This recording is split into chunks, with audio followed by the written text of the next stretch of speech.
Olá, bom dia. Postura incorreta, levantamento excessivo de peso, ficar muito tempo em uma mesma posição, falta de atividade física e até o cigarro podem contribuir para a famosa coluna travada. O tema do Saúde Algo Mais de hoje é sobre essas terríveis dores na coluna que acometem boa parte da população diariamente. Então, fique com a gente porque o programa está só começando.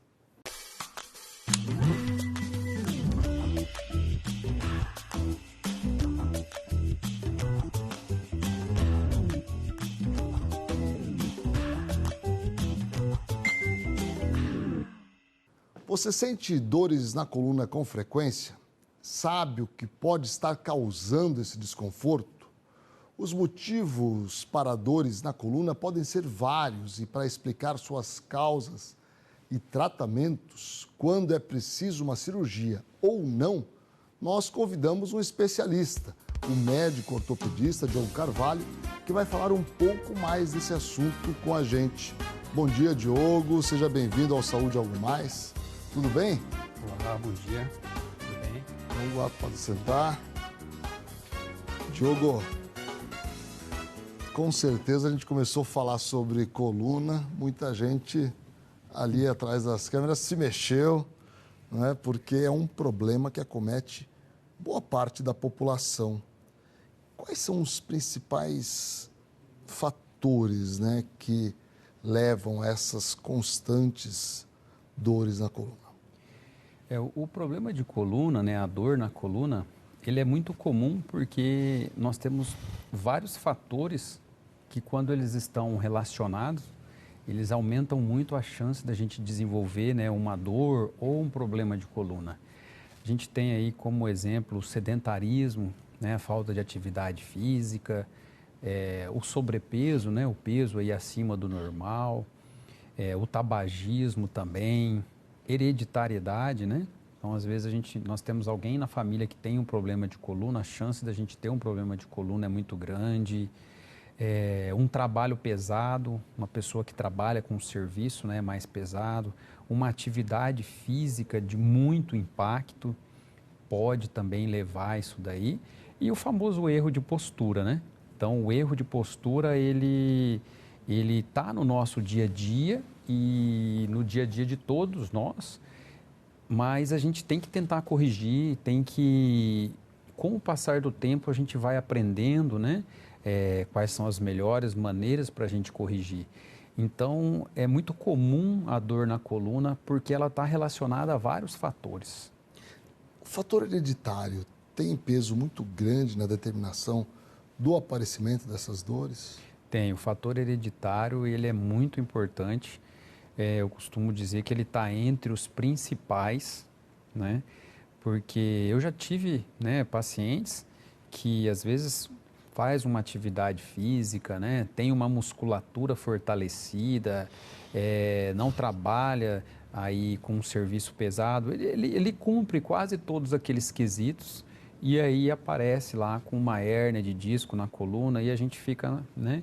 Aí você pergunta, não, meu pai já operou da coluna, minha mãe já teve um problema de coluna, então a gente vê que ele é muito importante.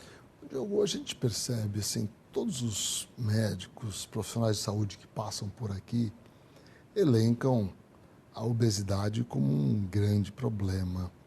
E não é diferente para a coluna, não é? Quais os problemas que a obesidade pode trazer? Né? Só do ponto de vista mecânico ou alterações hormonais que podem levar a essas alterações?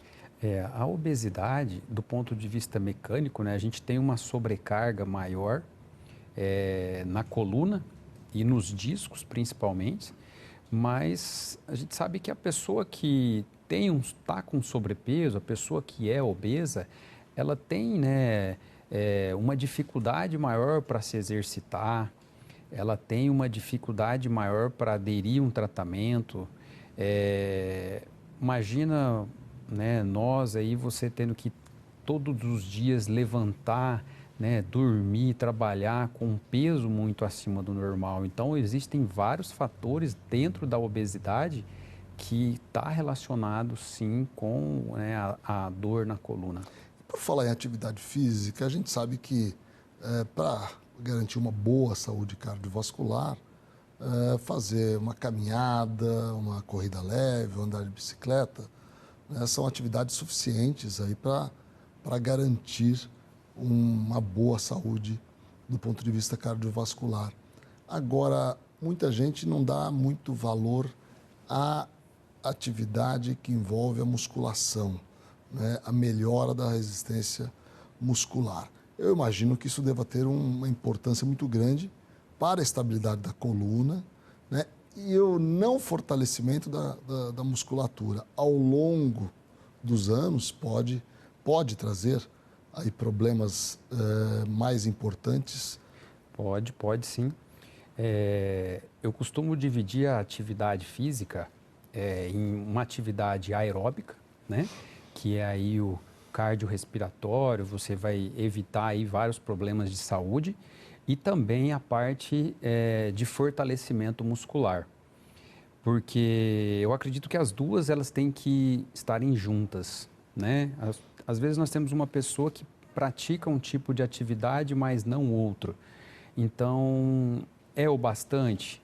Então, às vezes não é o bastante, porque, por exemplo, o fortalecimento muscular, com aquele fortalecimento, você vai evitar várias lesões, vai evitar bursite, tendinite, porque quando você tem uma musculatura e um tendão mais fortalecido, ele está preparado mais para o trabalho do dia a dia.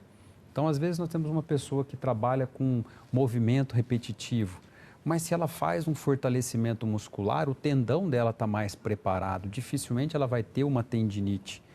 Evita também a osteoporose, né?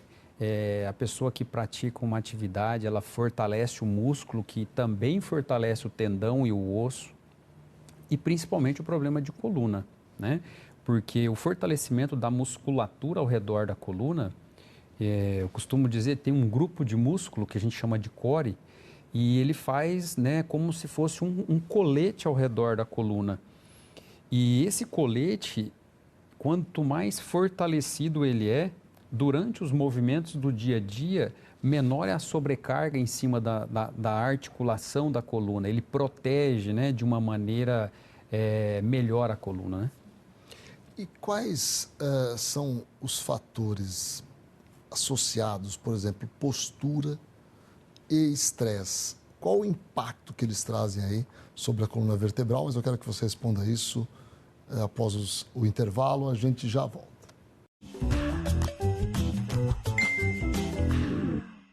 O Asa Anestesia é composto por 18 médicos especialistas que priorizam o bem-estar do paciente. Um serviço seguro, moderno e humanizado que transmite confiança a quem está sendo atendido e a toda a equipe médica. Entendemos que o profissional deve ser ético, eficiente, tecnicamente competente e atualizado, mas deve agir se colocando no lugar do paciente nos momentos de fragilidade. Asa Anestesia, 8 anos de dedicação e realizações. A KZT cuida de você no conforto da sua casa, com equipe especializada e risco reduzido de infecção fora do ambiente hospitalar. Plantão 24 horas e centro de simulação realística para treinamento de profissionais de saúde e da família do paciente, para se adequar à nova rotina. KZT, atenção médica domiciliar home care, referência em atendimento a pacientes de alta complexidade em todo o estado. A Hospitalar Saúde existe desde 2012 para cuidar de você dentro do conforto da sua casa. Uma empresa de home care criada por 2 profissionais de enfermagem experientes com atenção especial aos pacientes e a adaptação das famílias. Realiza mais de 1.000 assistências domiciliares mês através de medicação, curativos, banhos e administração de dietas. Hospitalar, trabalhando sempre para que você tenha cada vez mais saúde na privacidade, segurança e conforto do seu lar. Estrutura preparada para acolher. Um ambiente humanizado influencia de forma positiva o tratamento. Este é o conceito que a Oncovita propõe para estreitar as relações entre profissionais de saúde e pacientes, sempre respeitando as características de cada um, aumentando as chances de cura e melhorando a qualidade de vida das pessoas. Para isso, contamos com uma equipe médica altamente qualificada que atua nas áreas de oncologia, hematologia, clínica da dor, oncogenética, psiquiatria, psicologia, urologia, mastologia, fisiatria e saúde do idoso. Plantão 24 horas com escalas de médicos acionados por telefone. Oncovita 24 horas atende, trata e acolhe o paciente oncológico. Conheça a Endocate. Trabalhamos com diagnóstico e tratamento endovascular. Aqui você encontra profissionais altamente qualificados, prontos para te ajudar. Rua Oliveira Marques, Sala 3, Vila Lili, dentro do Hospital Cacemes, em Dourados. Estamos de volta com Saúde e Algo Mais, hoje recebendo o Dr. Diogo Carvalho, que é médico ortopedista especialista em cirurgia de coluna. Diogo, o estresse associado aos erros posturais contribui muito para o surgimento de problemas de coluna? Sim, com certeza. O erro de postura, né? Principalmente agora nessa época aí de pandemia, todos, né, praticamente muita gente trabalhando em home office, então uma posição em casa, de frente para um computador, então você não tem uma postura adequada, né? Relacionado a uma cadeira, né, que não é uma cadeira mais adequada, a altura de um computador. Então, entre si, a gente tem vários fatores que, quando associados, eles vão piorar mais, né, o erro de postura e, com isso, a gente pode desenvolver um problema na coluna. E o estresse também, de uma maneira, ele contrai um pouco mais a musculatura, principalmente na região cervical, quando a gente está passando por alguns momentos. Por isso que é bem comum, quando a gente está passando por um momento de estresse maior, a gente costuma sentir um peso em cima, né, das costas, aquele famoso peso, que dentro de um certo tempo, quando esse estresse vai passando, vai melhorando, vai amenizando isso daí, né? Mas, com certeza, esses dois fatores associados aumentam, assim, a dor na coluna, né? Quais são os principais problemas que nós podemos aí encontrar quando se fala em coluna vertebral? O principal de todos é a hérnia de disco, né? Ela é o mais comum. É o mais comum. A dor lombar em si, ela pode estar relacionada a várias enfermidades, né? A hérnia de disco é uma delas, mas nós temos também a doença degenerativa do disco, tem a artrose facetária, tem uma contratura muscular, né? Quem nunca teve uma contratura muscular, que é uma dor na coluna também. Mas... E dói, hein? E dói.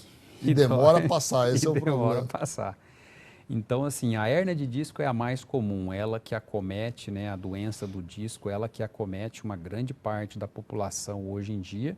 E no consultório, com certeza, é a minha consulta mais frequente.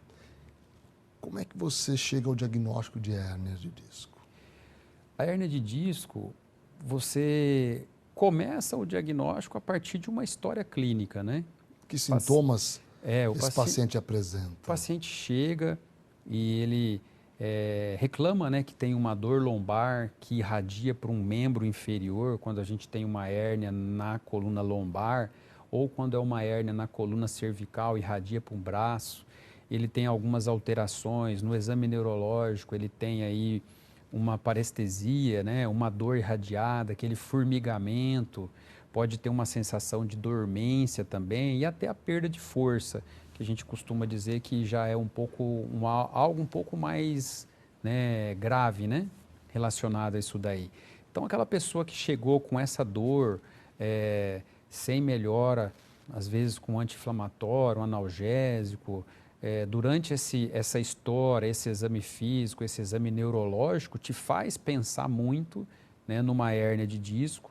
Aí nós temos os testes específicos para isso, que nos faz chegar a um diagnóstico, né, mais rápido, mas os exames de imagem, hoje em dia, eles são exames que nos ajudam muito para fazer um diagnóstico correto da hérnia de disco. Feito o diagnóstico clínico, qual o exame mais preciso, o exame diagnóstico de imagem? O exame mais preciso, o exame padrão ouro, né, que a gente costuma dizer na medicina, é a ressonância magnética. Então, ela é o exame que eu costumo dizer que é o mais importante definitivo. Quando a gente pensa numa hérnia de disco, a ressonância magnética é primordial. E o tratamento das hérnias de disco, tanto a cervical quanto a lombar, como é que ele pode ser realizado?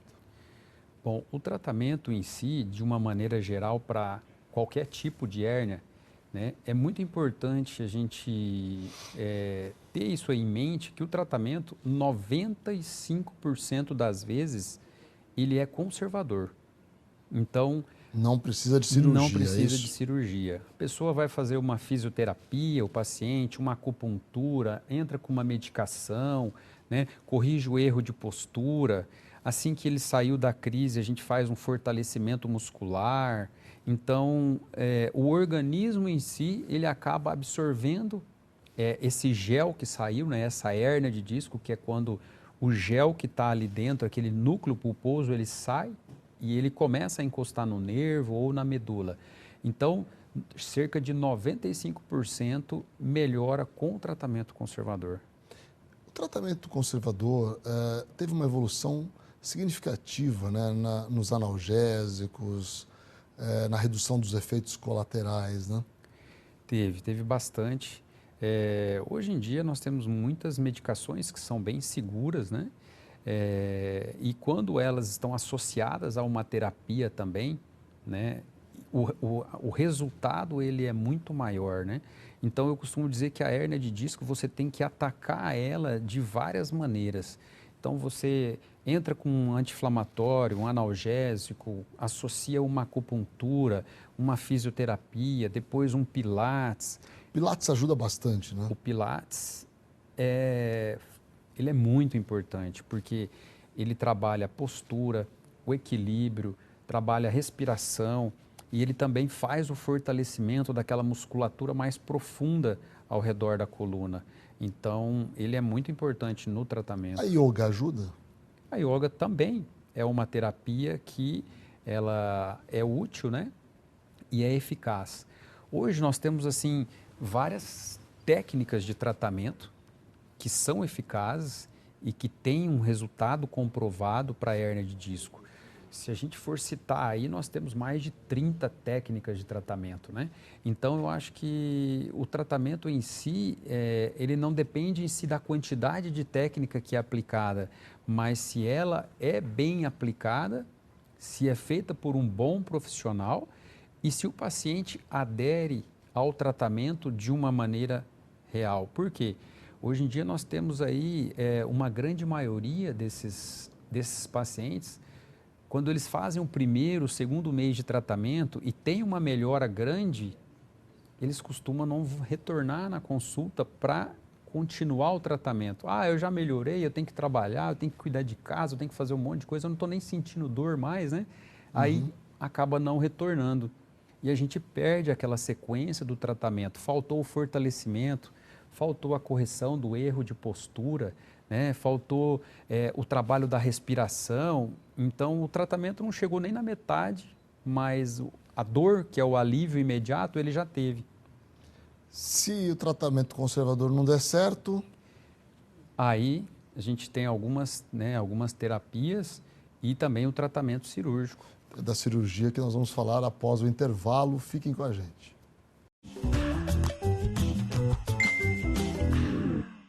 A Angiocentro Diagnósticos e Tratamentos Vasculares é uma clínica especializada em ecografia vascular com Doppler, angiorradiologia, cirurgia endovascular, cardiologia intervencionista e neuroradiologia intervencionista.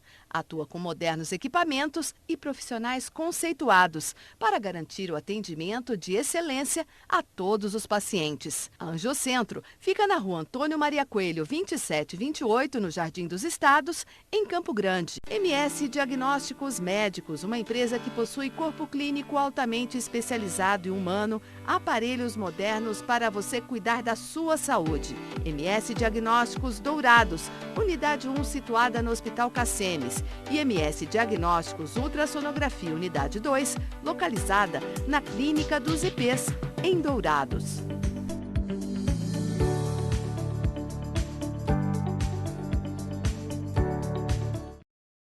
Fazer exames periódicos com um médico oftalmologista é a melhor maneira para identificar futuros problemas de visão. Instituto da Visão, centro especializado no tratamento e diagnósticos de doenças oftalmológicas. Tratamento para ceratocone, glaucoma, a retinoplatia diabética, a catarata, as uveites, além de correções a laser para erros de refração. Marque uma avaliação com um de nossos especialistas.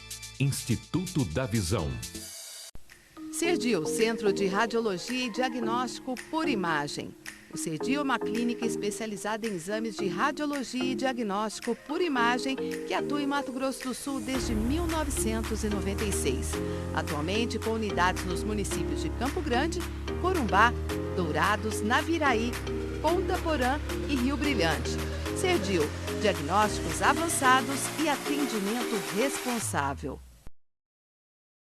O ASA Anestesia é composto por 18 médicos especialistas que priorizam o bem-estar do paciente. Um serviço seguro, moderno e humanizado que transmite confiança a quem está sendo atendido e a toda a equipe médica. Entendemos que o profissional deve ser ético, eficiente, tecnicamente competente e atualizado, mas deve agir se colocando no lugar do paciente nos momentos de fragilidade. ASA Anestesia, 8 anos de dedicação e realizações. Conheça a Endocate. Trabalhamos com diagnóstico e tratamento endovascular. Aqui você encontra profissionais altamente qualificados, prontos para te ajudar. Rua Oliveira Marques, Sala 3, Vila Lili, dentro do Hospital Cassemes, em Dourados. Estamos de volta com Saúde e Algo Mais, hoje recebendo o Dr. Diogo Carvalho, que é médico ortopedista, especialista em coluna. E hoje nós estamos conversando aí sobre as patologias da coluna, as doenças da coluna. Diogo, tratamento conservador, né, com medicamentos e terapias, atividade física, não deu certo, a gente tem a possibilidade das cirurgias. Sim. Né? E também outras terapias. Quais essas possibilidades? Então, hoje nós temos também a infiltração, né, o bloqueio.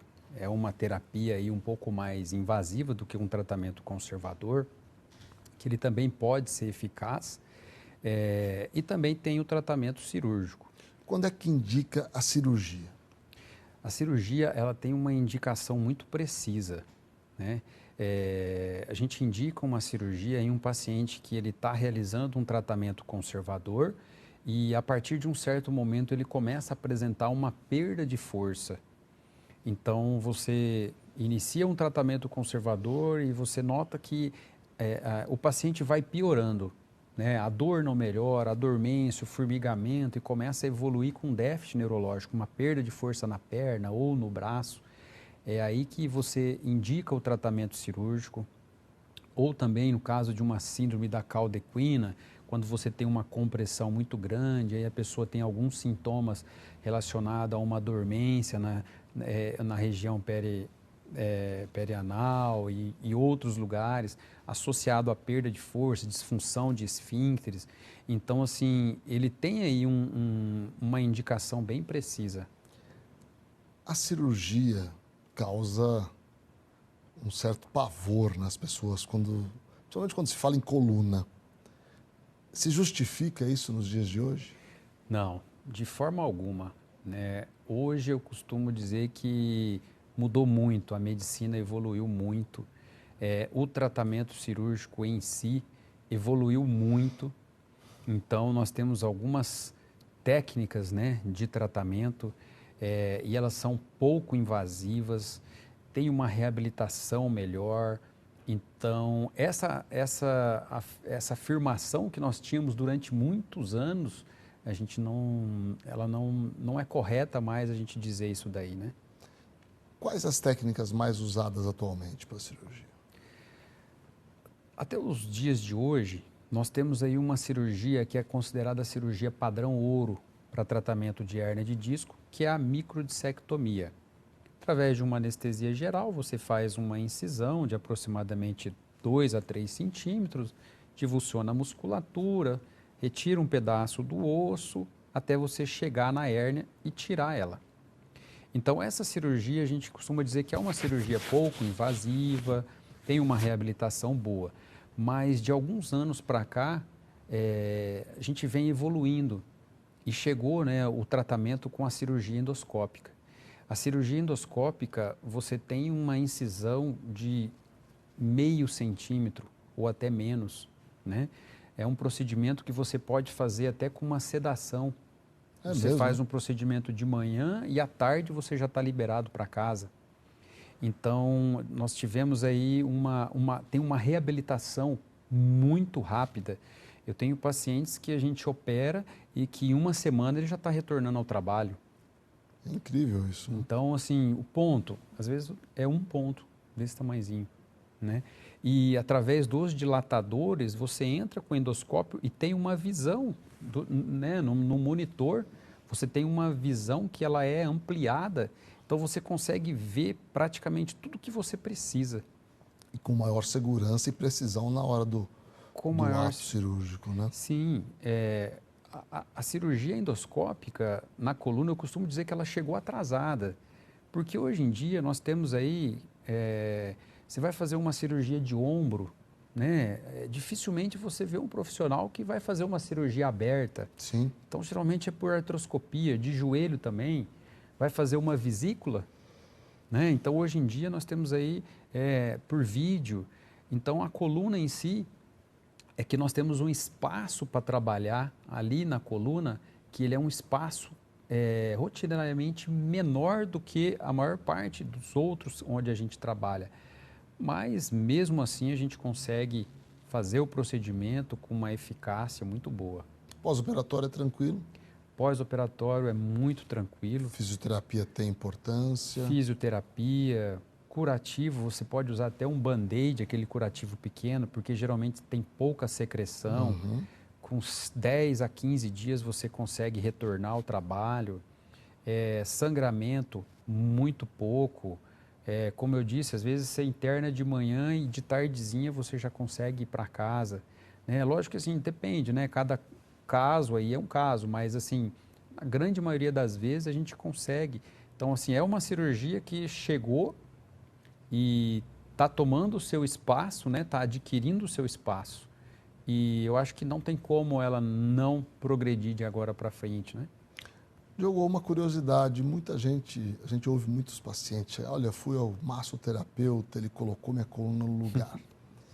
Isso traz algum perigo para o paciente, essa manipulação da coluna?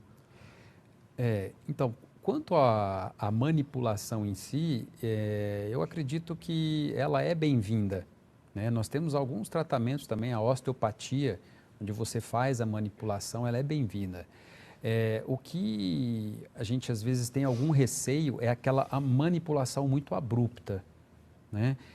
Às vezes aquele soco, né? Às vezes a gente vê tratamento que bate, né, ali com força, a gente tem aquelas manipulações mais assim, se você não sabe qual, imagina uma pessoa que tem uma hérnia de disco extrusa, que é uma hérnia de disco muito grande, está ali comprimindo o nervo e você faz uma movimentação muito abrupta. Ela pode acabar de comprimir aquele nervo e a pessoa perder o movimento da perna e não conseguir nem sair da mesa. Mas a terapia em si, de uma maneira mais cuidadosa, ela sempre é bem-vinda. Que bom. Diogo, muito obrigado, né, por ter aceito o nosso convite, trazendo informações importantes para todos que nos assistem aqui na TV MS Record. Eu que agradeço o convite de vocês. Espero poder estar aí mais presente. Com certeza, nós vamos te chamar. E a vocês que nos acompanham diariamente aqui na TV MS Record, a certeza de que todos os dias nós traremos temas muito interessantes com profissionais altamente preparados para levar até vocês programas de melhor qualidade. Um grande abraço, tenha um grande dia.